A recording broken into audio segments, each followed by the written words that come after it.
terms of La Liga this upcoming weekend, Real Betis will play host to Real Madrid. Johnny Cardoso, a chance to impress against elite competition. Yeah, I mean, the Cardoso saga, I know we've talked about this, and at times you have praised him, but also been, I think, pretty honest in, some of his limitations, and especially when it comes to the national team and what he is, what he isn't, or what he hasn't done. But again, another opportunity, and from a club perspective, I I mean, I think he has done much better and had a greater impact. But for any of these players, when they get the opportunity to step on the field against, the elites of the world here, it's fun. It's from an American perspective to see it, but I can only imagine what they are thinking in that it's one thing to win a game. It's another thing to win a game against a team that people think you're not supposed to beat.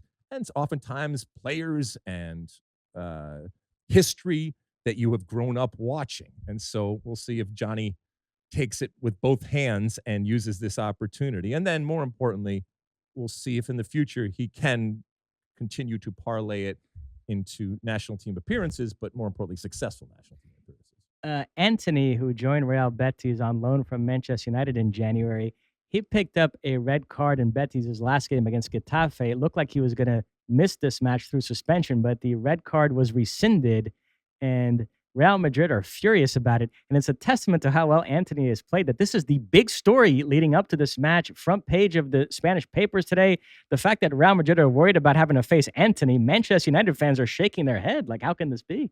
Well, that it comes from Manchester United, it just kind of shows that there are problems at Manchester United. Look, a change of scenery, Mosse, it can do wonders for a good player. And sometimes it's stuff that we can see literally on the field. This is why it's not working. And sometimes it's stuff in that other 22 and a half hours. It could be something with your family. It could be where you're living. It could be the weather. It could be the language. It could be your your significant other or your kids, all these different things. And so that he has a new lease on life, and to your point, has become so important that he's the story after this.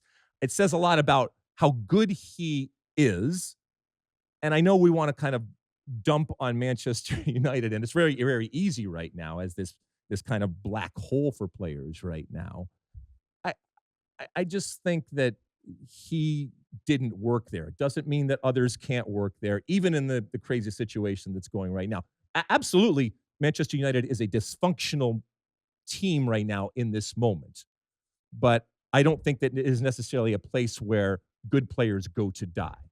Do you think Sean Sullivan feels liberated when he works on other podcasts, gets away from the toxic atmosphere of this show?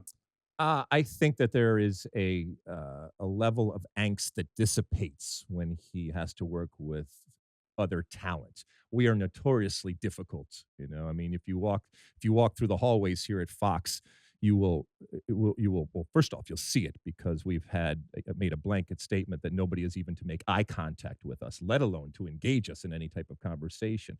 I think it's appropriate.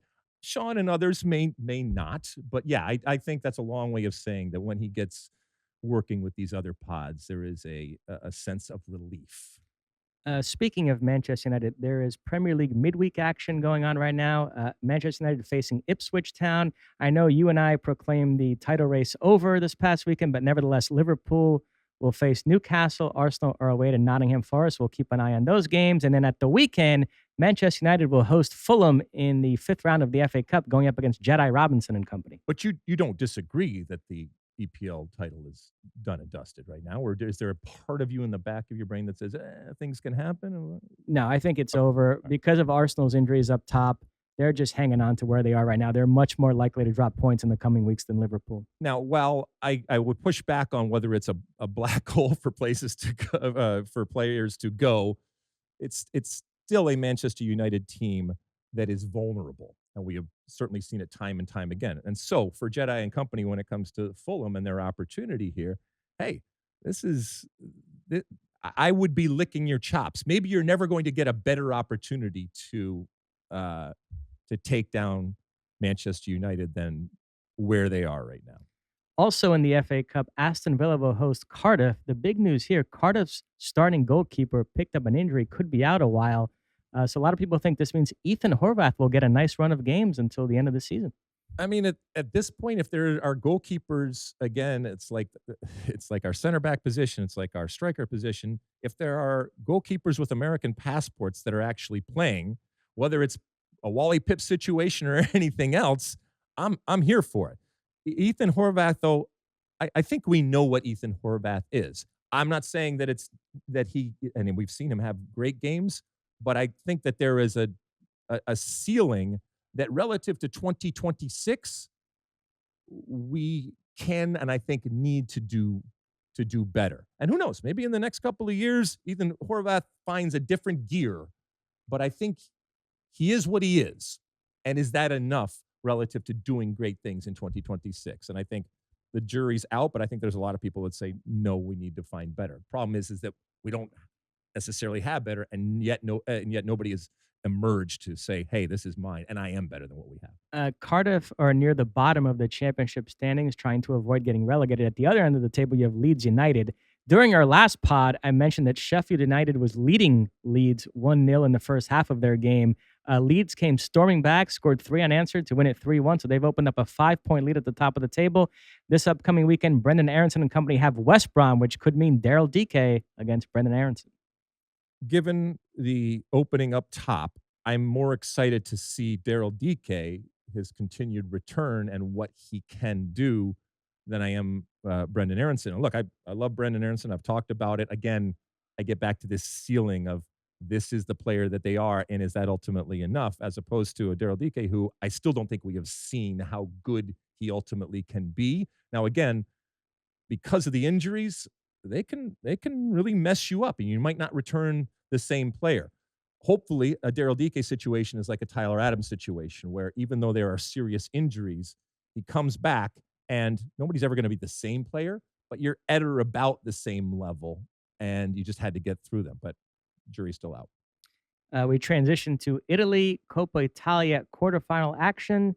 Right now, Juventus hosting Empoli. It is 0-0 in the first half. McKennie and Weah both starting. Weah at right back, McKennie in the midfield.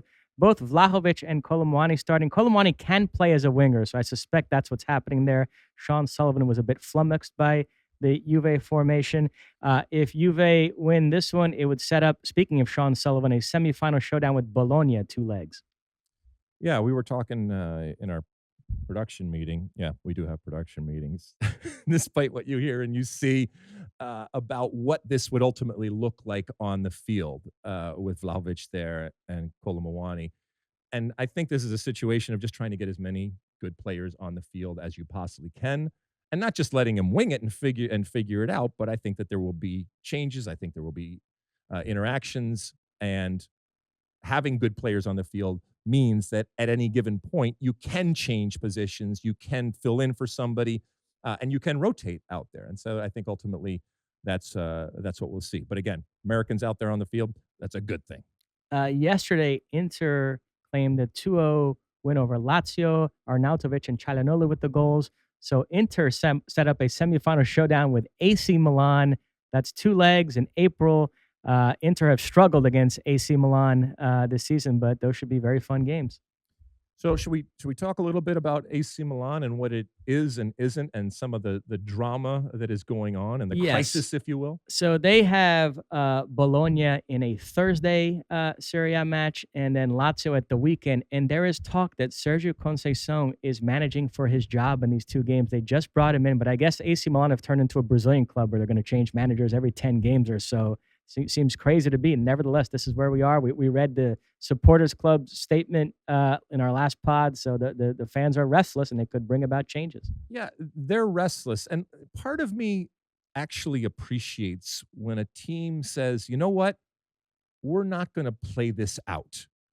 We can recognize that this is not going in the right direction. So we are going to nip it in the bud, that we are going to make sure that we make the change. And in doing so, admit we made a mistake. And that these are some bigger clubs with a lot of money and a lot of pressure because of the fan base. I like that. I totally get the opposite side of the coin where people are arguing there's only so much somebody can do in a short period of time, and you got to trust the process, and you have to put faith in the person that you have put faith in, and give him or her the time to implement the change that they want. But that's not what big clubs are necessarily, and I don't think that that's what Milan is. And if they, given the results that they've seen, expected something different, then they have to be worried.